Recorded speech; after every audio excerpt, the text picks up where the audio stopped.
talk a little bit more about you personally. You were a Republican up until 2017, and then you switched your affiliation to independent. Why? Yeah, for most all of my adult life, I have been a career prosecutor, and it's something that I have worked so hard at and really have taken a lot of pride in.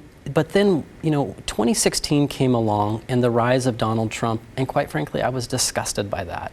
And I was disgusted by what he stood for, the things he said and did.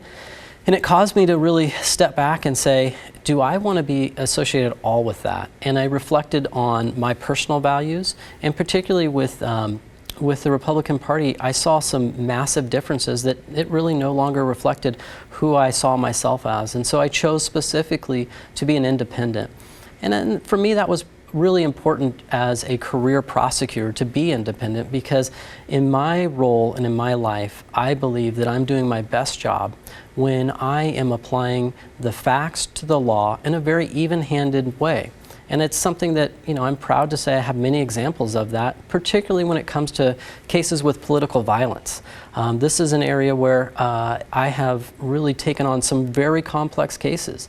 I've prosecuted Proud Boys when they've come and terrorized the citizens in our community successfully. And on the other side of the coin, when Antifa extremists have come and, terrorized our community, lit fires, smashed out the windows to the Oregon Historical Society, I went to great lengths to prosecute those individuals and to make sure that they were held accountable as well. Because I'm a firm believer that we need to take the politics out of this job and really get back to the business of doing prosecution. Put you on the spot. How do you think you'll vote in this presidential election? I certainly won't be voting for Donald Trump. I'll be voting for Joe Biden.